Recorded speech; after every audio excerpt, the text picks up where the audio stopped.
misai dan bulu. Itu apa bacaan dia. Dan misai dan bulu, itu tak tahu nak baca.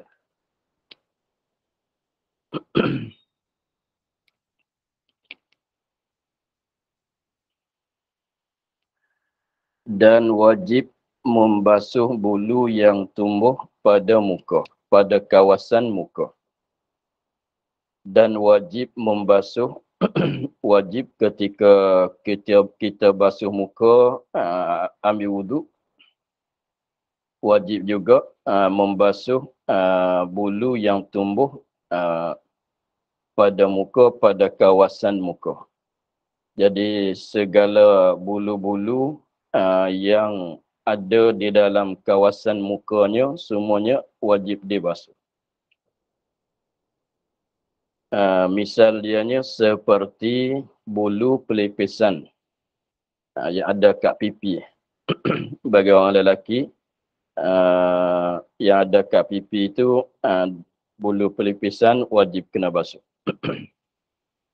Dan bulu mata yang empat, yang empat. Bulu mata yang empat, yang empat. Mana bulu mata dia empat lah, sebab sebelah mata tu ada dua, sebelah atas, sebelah bawah. Bulu mata sebelah atas, sebelah bawah, kiri dan kanan. Jadi empat lah. Dan bulu kening dan misai dan bulu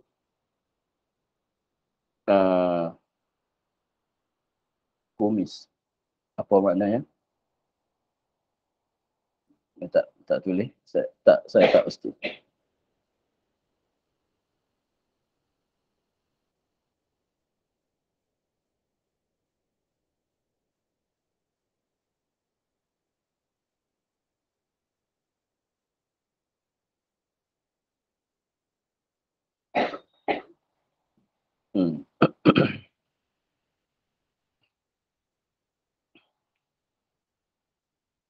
Dan bulu kumis. Tak tahu apa maknanya. Barangkali janggut.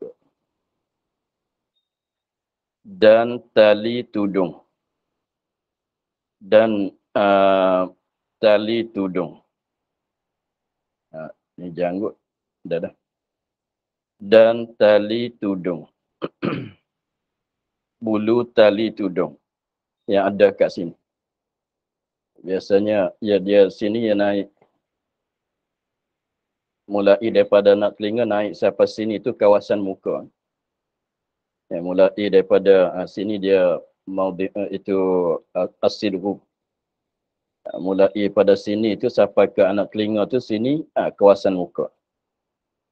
Maka bulu di sini tu itu dikatakan bulu tudung.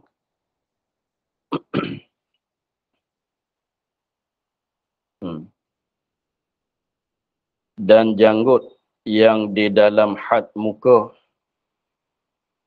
dan janggut, bulu janggut yang di dalam had muka, yang tumbuh di kawasan muka, yang tiada keluar ia janggut tu daripada muka.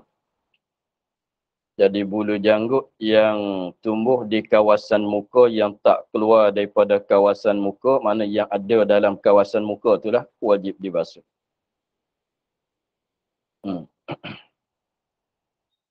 Maka perempuan yang ada bagi perempuan rambut pelipisan yang panjang dicukurnya atau diguntingnya perempuan akan dia supaya mudah membasuh sekaliannya. Maka perempuan yang ada baginya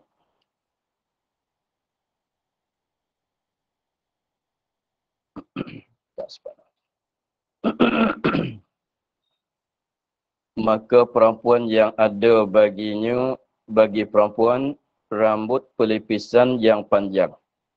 Ada bulu kat sini. Ada bulu kat sini. Lepas tu rambut di sininya panjang.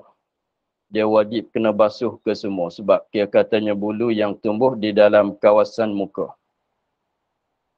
Dia katanya maka perempuan yang ada baginya bagi perempuan rambut pelipisan yang panjang. Maka dicukurnya perempuan atau guntingnya perempuan akan rambut pelipisan. Kenapa disuruh cukur atau gunting? Supaya mudah senang membasuh sekalian rambut pelipisan. Dia rambut yang ada kawasan di sini. Sekiranya biasanya orang perempuan tu panjang. Apabila ambil wuduk tu dia kena basuh ke semua. Sekiranya kalau panjang turun tak tahulah panjang mana pun. Tak kiralah panjang mana sekalipun, sekiranya rambut itu dia tumbuh dalam kawasan muka, wajib dibasuh. Jadi untuk nak bagi senang, bukan wajib cukur, gunting, cukur tak wajib. Tapi dia katanya dicukur atau digunting tu supaya jadi senang ketika dia nak basuh. Sebab kalau cukur, bulu di situ tidak ada. Kalau gunting jadi pendek, senang nak basuh. Kalau panjang tu, jadi kena basuh ke semua lah. Kena basuh ke semua. Sebab tu ada setengah orang perempuan tu, bulu di sini dia panjang. Apabila nak ambil wuduk, dia naik ke belakang. Dia buat naik ke belakang, maka itu tidak sah. Jadi wuduk dia tidak sah sebab dia tidak meratai basuh segala bulu yang tumbuh dalam kawasan muka. Tengok dia katanya, maka jika tiada dicukurnya, kalau tak cukur atau tidak gunting, barangkali tiada terbasuh. Barangkali tiada terbasuh, mana ketika dia basuh pipi dia, basuh kawasan muka tu, bulu tali tudung tadi tu tidak terbasuh. Malaikan pohonnya, yakni humbinya. Malaikan pohonnya, humbinya yang ada kawasan di sini saja. Sebab dia basuh, ketika yang hujung dia naik ke belakang atau dia letak ke belakang. Apabila dia basuh begini, makna kawasan di sini saja kena basuh. Jadi hujung dia tidak terbasuh, maka tidak meratai, tidak mada.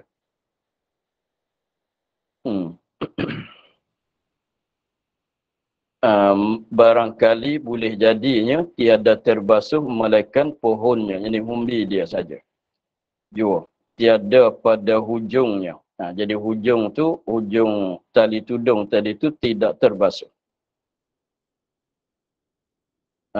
Kerana termasuk di dalam sanggul.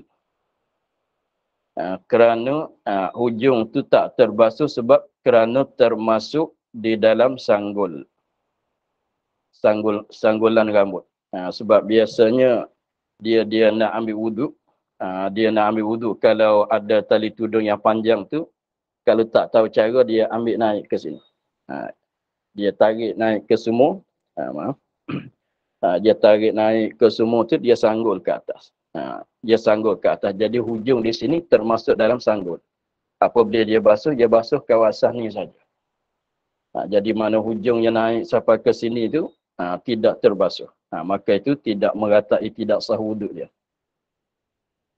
Jadi maknanya nak bagi senangnya, dia gunting atau dia cukur supaya tak payah kita basuh banyak lah. Sebab tu cara dinasihatkan saja dicukur atau digunting. Tapi tak wajib cukur atau gunting tali tudung yang ada ke sini tu, itu tidak wajib. Tapi kalau panjang mesti basuh ke semua.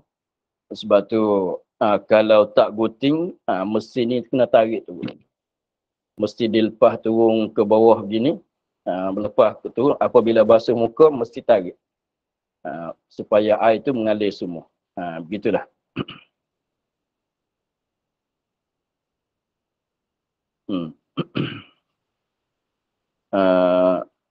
Dan wajib membasuh segala rambut pada muka zahirnya dan batinnya.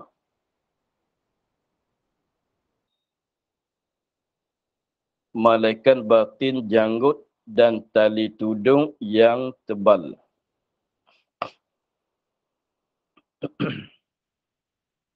jika tiada keluar daripada had muka. Dan wajib membasuh segala rambut, segala bulu pada muka, yakni pada kawasan muka. Wajib membasuh segala rambut, segala bulu yang ada di muka, yang ada kawasan muka. Wajib dibasuh tu zahirnya sebelah luar dan batinnya dan sebelah dalam. Batin dalam di kawasan dekat kawasan kulit.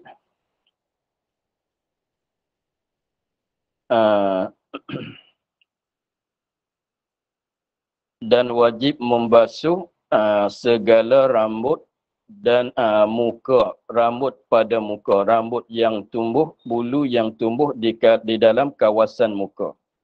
Rambut tu zahirnya, yang sebelah luar dia, dan batinnya dan sebelah dalamnya. Jadi misalnya katanya biasanya kalau orang lelaki dia janggut dia tu banyak, kening dia tu misalnya yang zahir ni, kalau yang kita setuh gini tu ini zahir.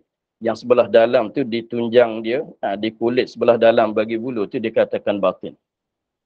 Yang terselimut, tempat yang terselimut dengan bulu tu dikatakan batin.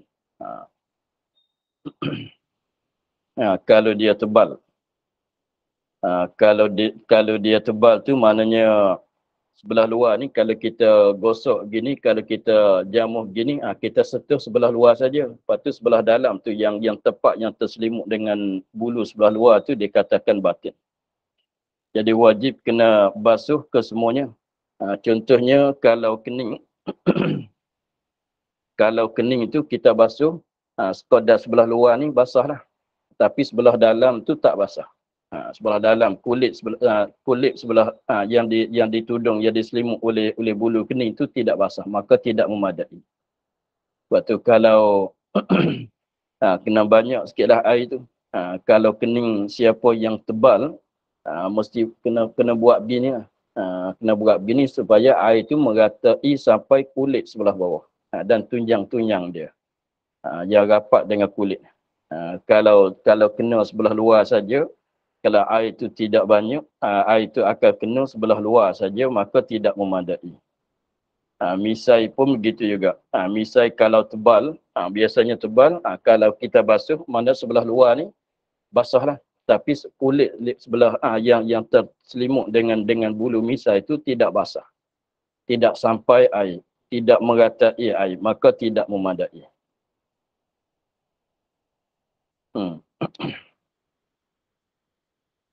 Itulah makna katanya, dan wajib membasuh segala rambut, segala bulu yang ada kawasan muka, sebelah zahir dan sebelah dalam. Melainkan batin, yang sebelah dalam. Janggut, yang janggut lelaki. Janggut, yang janggut lelaki. Dan tali tudung bagi lelaki yang tebal. Yang tebal tu sifat bagi janggut dan tali tudung. Malaikat yang tebal, lagi pulanya jika tiada keluar daripada had muka. Kalau tak keluar daripada sakatan muka, dia tak panjang sangatlah. Kalau panjang tu dia akan turun lepas pada kawasan muka, itu kena basuh juga. Jadi tebal nipis, janggut lelaki adapun janggut perempuan tu tak kira tebal nipis. Sekiranya kalau orang perempuan ada janggut, maka tak kira tebal ke nipis, maka wajib kena basuh zahir dan batin. Sebelah luar dan sebelah dalam. Itu sebab biasanya disunat kalau orang perempuan tu ada misai, ada janggut, sunat dia cukur. Sunat dia cukur supaya sesuai dengan keadaan orang perempuan. Tetapi kalau janggut artinya tali tudung orang lelaki, kalau nipis wajib meratakan air sebelah luar dan sebelah batin. Kalau tebal wajib basuh sebelah luar saja, sebelah dalam tak sampai air pun tak mengapa. Tapi kira katanya tebal tu setakat mana nak kata tebal. Sekiranya kalau orang yang duduk di depan kita, kita dah bersemang, dah cakap dengan dia, dia duduk di depan kita, dia tak nampak warna kulit. Sebab terselimut dengan bulu janggut. Tertudung, terlindung dengan bulu janggut, sehingga dia tu tak nampak kulit, warna, tak nampak kulit yang ada sebelah dalam. Kalau tengok kepada janggut, celah-celah janggut tu tak nampak. Tak nampak kulitnya. Kulit dagu dia lah, sebab janggut ada kat dagu. Kalau tali tudung pelipisan tu ada kat pipi, dia tak nampak. Sebab dilindung oleh bulu-bulu janggut dan tali tudung tadi. Itu tebal nipis. Sekiranya kalau tebal, maka basuh begitu sajalah. Kalau janggut yang tebal tu basuh sekadar apabila air kena pada sebelah luar ni saja, walaupun sebelah dalam tu kalau kita tak buka tengok, tak sampai air, maka itu tak mengapa. Sebab wajib basuh pada zahir saja kalau tebal. Sebab dia tebal ni, apabila tebal ni dia jadi susah lah nak meratai, sebab kalau tidak kena ambil air masuk gini, gosok baru dah sampai air ke bawah. Itu jadi suatu kesusahan, lalu tu dimaaf. Tapi kalau nipis, dia tak susah nak sampai air. Sekadar kita basuh tarik begitu pun dah memadai. Lagi pulanya dalam mazhab kita Syafi'i, gosok tu tidak wajib. Sekiranya boleh menyampai air dengan tidak gosok, maka tak wajib kita gosok. Lagi pulanya janggut itu sunat diadakan. Abi, kata Syekh Madabiri, dan hasil bahwasanya bermula muka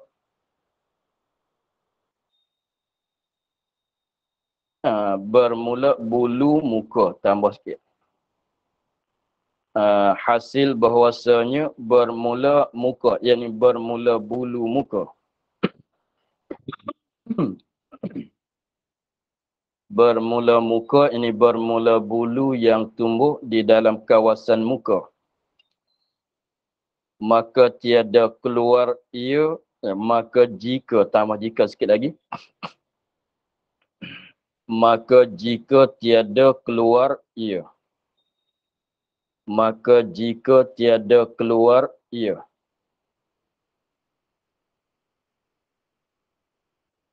Daripada had mukanya. Daripada had muka. Maka ada kalanya nadir tebalnya. Seperti bulu mata dan misai dan kumis. Dan janggut perempuan. Dan khunsa. Maka wajib dibasuh zahirnya, dibasuhnya zahirnya dan batinnya. Jarang atau tebal. Ni dia kata jarang, tadi kita kata nipis, maksud sama.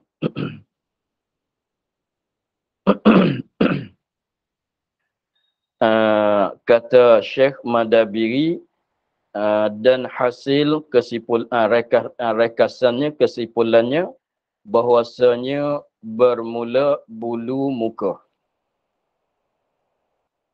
Bulu yang ada yang tumbuh di dalam sakatan muka, maka jika tiada keluar daripada had muka, kalau tak keluar daripada sakatan muka,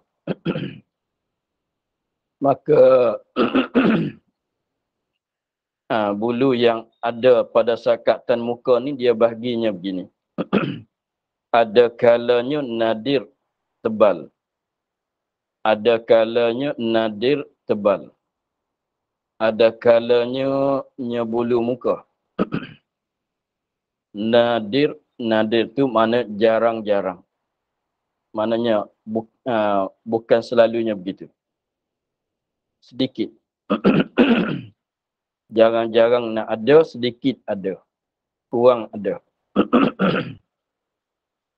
Maka ada kalanya nadir tebalnya. Tebal dia tu nadir. Jarang nak berlaku. Jarang nak jumpa. Jadi biasanya tak tebal. Bulu yang ada tumbuh di dalam kawasan muka biasanya tak tebal. Yang biasanya orang kitanya tak tebal bulu itu. Seperti bulu mata. Sebab adatnya tak tebal. Dan misai biasanya tak tebal sangatlah sebab kawasan tumbuh misai itu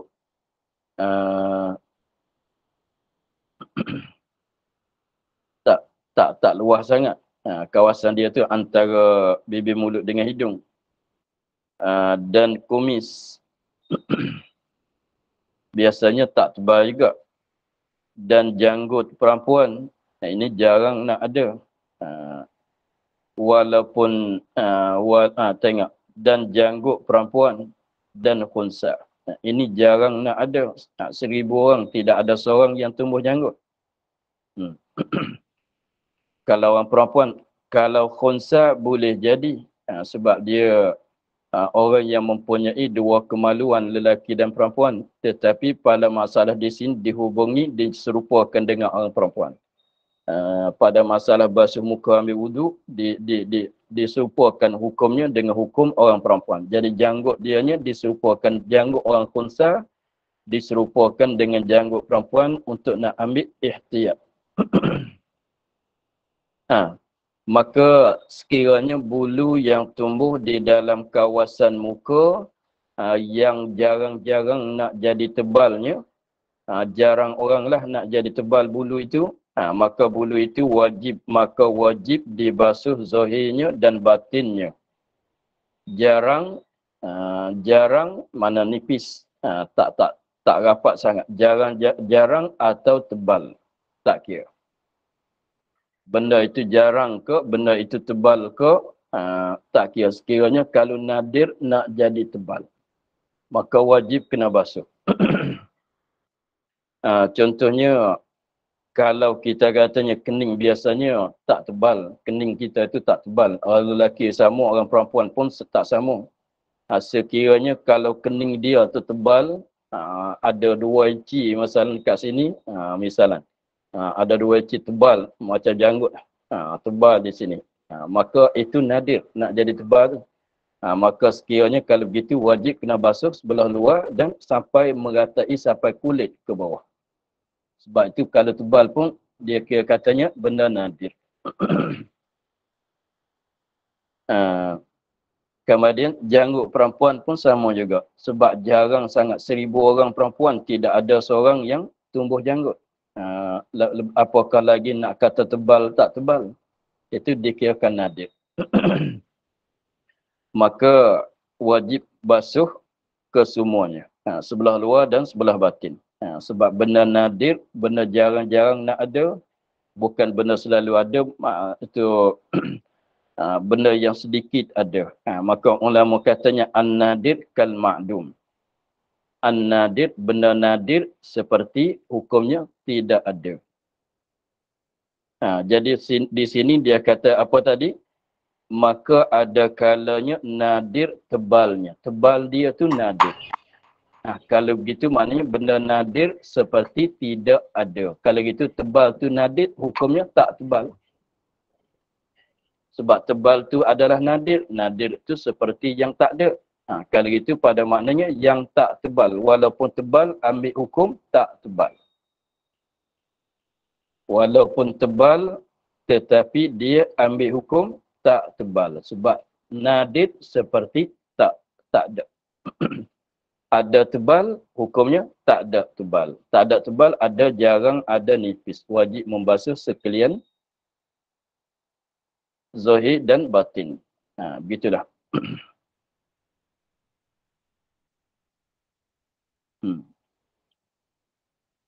Itu bahagian yang pertama. Yang kedua pulanya, dan ada kalanya tiada nadir tebal. Tebal tu tak nadir. Selalunya begitu. Biasanya begitu. Tebal tu tak nadir. Dan ada kalanya tiada nadir tebal. Tidak nadir tebal. Bukan katanya jarang orang lah nak jadi tebal. Bukan begitu. Tak jadi nadir. Tak jadi nadir tebal dia. Bukan kata jarang-jarang nak jadi tebal. Tetapi ghalibnya tebal. Tetapi ghalib tu benda itu tebal. Ghalib tu maknanya kebanyakan.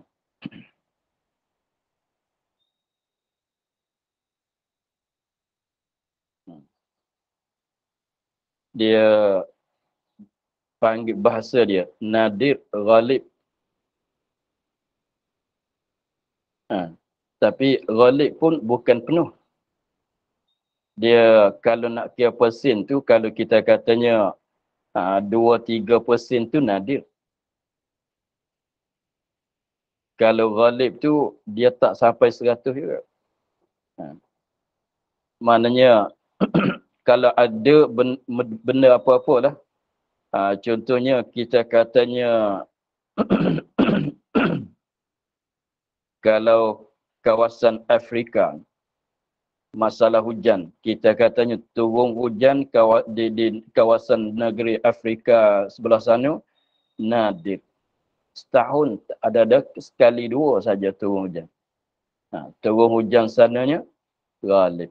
Itu apa dia? Nadir. Jarang-jarang. Ada setengah tu 1 tahun pun tak pernah turun hujan. Ada setengahnya 1 tahun tu sekali dua saja turun hujan. Jadi hujan nisbah mereka apa dia? Nadir. Adapun kawasan Melayu kita, tanah Melayu kitanya apa dia?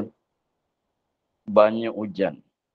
Tapi bukan kata setahun tu hujan setiap hari tak berhenti, bukan juga. Bukan penuh setahun tu tak, tapi kalau kira tu banyak sebelah balik hujan. Banyak hujan, maka itu ghalib. Gitu dah. Dia panggil ghalib.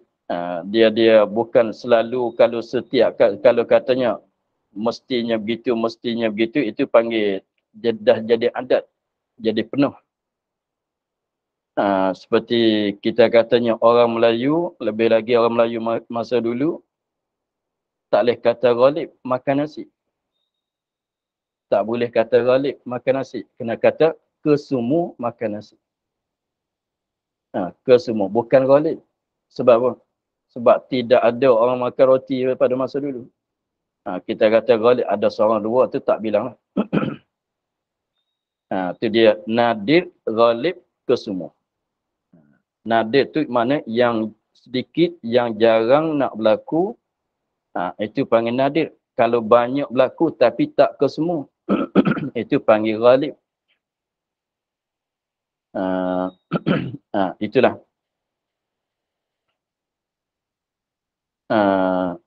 Panggil kesemua, panggil penuh. Contohnya, kita katanya seorang itu, kalau kata nadir orang ini pergi masjid.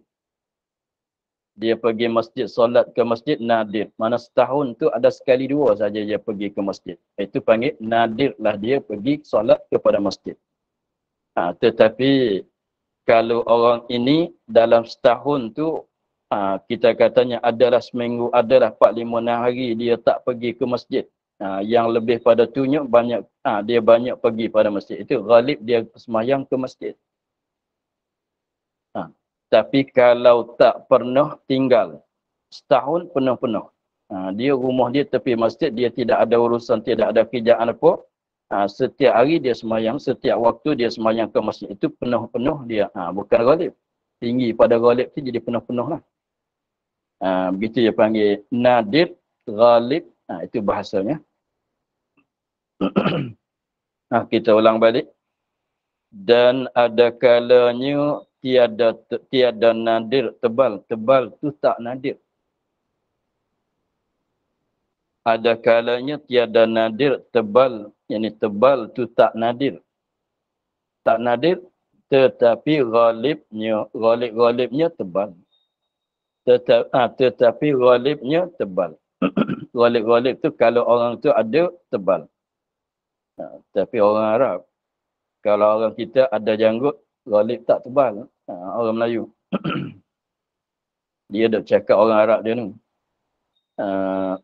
Sebab asalnya daripada kitab Arab. Kataan Mandabiri di sini. Biasanya orang Arab, kalau janggut tebal. Ghalib-ghalibnya. Tapi orang Melayu kita, ghalib tu ada janggut. Ghalib tu ada janggut. Tapi apa dia? Ghalibnya tak tebal. Itu orang adat orang Melayu kita. Tak apalah. Dia katanya begitu. Ada kalanya tiada nadir tebal tetapi ghalibnya tebal. Ghalibnya tebal. Iaitu janggut lelaki. Mana dia yang katanya ghalibnya tebal? Iaitu janggut orang lelaki. Dan dua tudungnya. Dua tali tudung sebelah kanan dan sebelah kiri. Yang ada kat pipi dia tu lah. Dekat dengan telinga tu. Maka jika jarang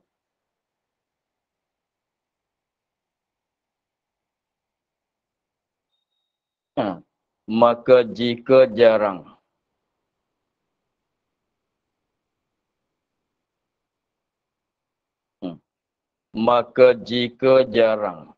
janggut tu dan yang kat tepi ni pipisan dia, tali tudung dia tu sekiranya kalau jarang, macam mana nak kira kata jarang? Seperti kelihatan kulit. Seperti kelihatan kulit di bawah pada orang yang melihat berhadapan dengan dia. Ini nak cerita katanya apa dia? Jika jarang. Jarang tu nak kata jarang tu sakat mana kata jarang? Tabik dia seperti kelihatan kulit, nampak kulit. Ada nampak kulit di bawah.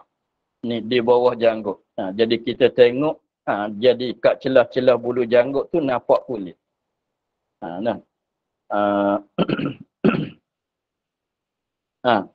Pada orang yang melihat berhadapan, orang yang tengok yang duduk di depan dengan dia. Jangan buka begini tentu nampak. Masuk dekat tu, masuk dekat kita bukanya begini, memanglah nampak. Itu tak ada, itulah.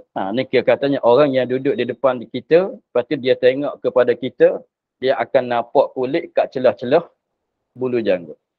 Maka itu dikatakan jarang, artinya orang kata nipis. Maka sekiranya kalau jarang, tengok. Maka jika jarang, hukumnya wajib dibasuh zahirnya dan batinnya. Wajib kena basuh zahir dan batin. Jadi air itu mesti kena meratai sampai ke kulit sebelah dalam, sebelah bawah. Begitulah.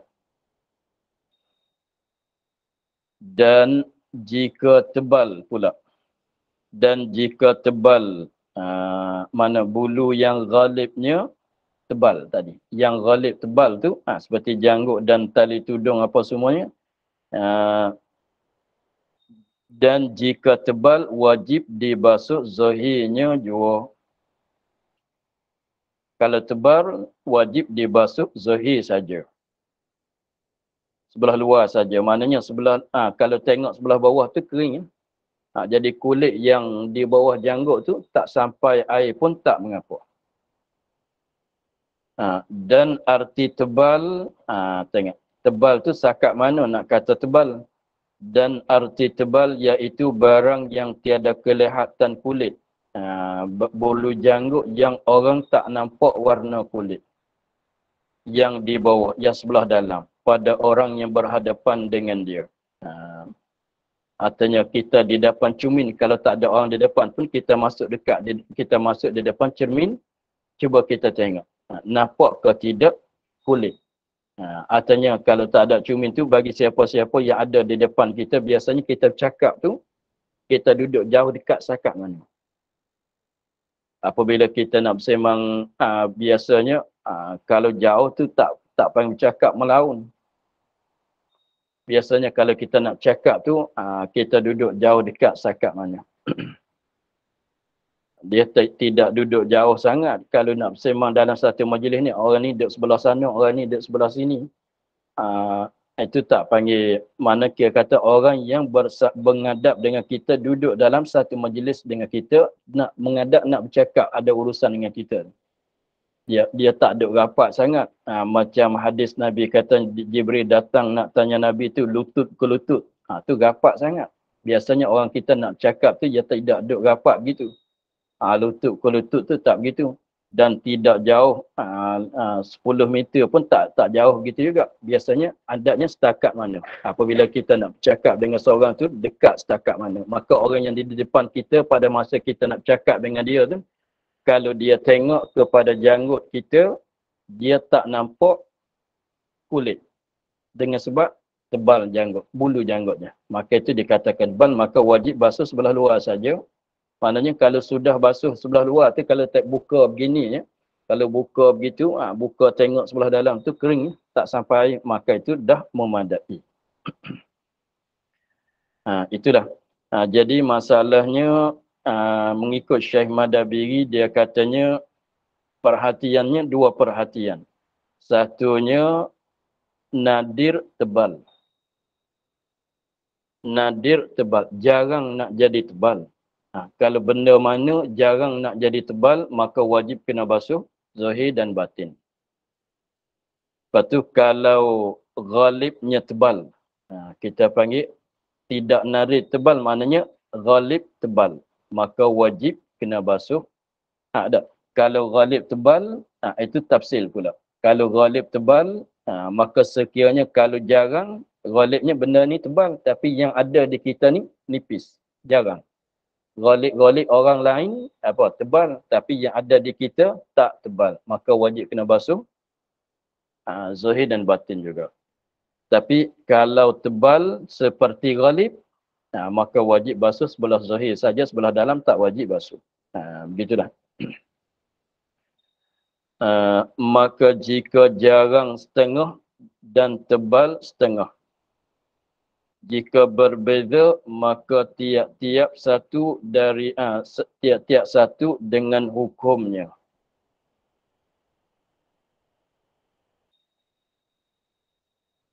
Dan jika tiada berbeza, wajib dibasuh sekaliannya. Dia katanya, maka jika jarang setengah dan tebal setengah. Jadi setengah tepat tu jarang, bekas setengah orang. Ni satu muka dia ni kita katanya mulai daripada di sini sampai ke janggut. Ada sini tebal, mari di sini nipis, sini tebal pula, di sini nipis, sini tebal pula. Katalah. Jadi ada tebal tepat, ada nipis tepat. Contohnya kalau nak mudahnya, sebelah kanan ni nipis, sebelah kiri tebal. Jadi tepatnya tebal, tempatnya jarang. Maka macam mananya? Dia kata maka jika berbeza, boleh berbeza. Jika berbeza, berbeza setengah yang tebal dengan yang nipis. Jika berbeza yang tebal dan yang nipis, maka tiap-tiap satu dengan hukumnya. Jadi yang nipis ambil hukum nipis, yang jarang ambil hukum jarang, yang tebal ambil hukum tebal. Itu maksudnya. Maka tiap-tiap satu daripada tebal jarang itu dengan hukumnya, yani ambil hukum masing-masing. Yang tebal ambil hukum tebal. Apa dia? Zahir saja, tidak batin. Yang nipis ambil hukum nipis. Yang jarang ambil hukum jarang ialah zahir dan batin. Contohnya kita katanya orang ni dia pelik. Di sini mulai pada sini sampai kat pipi ni tebal. Di sini tebal. Di pipi ni tebal. Apabila betul dengan dagu ni jarang. Contohnya begitu. Maka yang tebal ambil hukum tebal. Yang nipis, yang jarang ambil hukum jarang. Sebab boleh berbeza. Sini tebal, sini jarang. Artinya di betul dengan yang betul dengan dagu ni tebal. Yang betul dengan pipi ni jarang. Maka yang jarang ambil hukum jarang. Apa dia? Zahir dan batin. Yang tebal ambil hukum tebal. Tidak zahir saja, tidak batin. Tetapi kalau tak boleh berbeza, dan jika tiada berbeza dengan sebab dia ada tebal nipis, tebal nipis, tebal nipis, macam ada penyakit. Tebal nipis, tepi tebal ada nipis, tepi nipis ada tebal. Jadi begitu, jadi macam bintang. Tengok, jadi macam bintang. Tebal nipis. Kalau orang tua cakap macam kena gigit di tikuh. Ada tebal, ada nipis. Tebal nipis, tebal nipis, tebal nipis, tebal nipis. Jadi begitu. Jadi tepat tebal, tebal, nipis, nipis. Jadi bergaul, bercampur. Tepat tebal pun tak boleh nak beza. Maka ihtiyatnya wajib basuh sekalian. Jadi zahir dan batin semua. Tepat tebal pun kena zahir batin juga. Tepat nipis memanglah. Tepat jarang pun kena zahir batin. Yang tebal pun zahir batin juga. Sekiranya tak boleh nak berbeza. Sebab macam jadi bulat-bulat. Tupuk di sini tebal, di sini nipis, di sini tebal, di sini nipis. Jadi begitu. Maka kalau tak boleh nak berbeza, ambil nipis ke semuanya. Ambil jarang ke semuanya. Mana wajib kena basuh zahir dan batin. Habis di situ, kemudian katanya, maka jika keluar daripada had muka dan adalah ia tebal, wajib membasuh zahirnya jua. Untuk hari ini kita di situ dulu. InsyaAllah kita sambung lagi. Pada katanya, dan maka jika keluar ia daripada had muka. Wallahu a'lam, alhamdulillah. A'udzubillahi minasyaitonir rajim. Bismillahirrahmanirrahim. Alhamdulillah rabbil alamin. Wassalatu wassalamu ala asyrafil anbiya'i wal mursalin wa ala alihi washabbihi. Allahumma aftah alaina futuhan wa alifin wa nawwir qulubana min nurikal karimati wa amalana khalisatan li wajhikal karim. Allahumma inna nasta'inu kama qara'na wa mahfazna.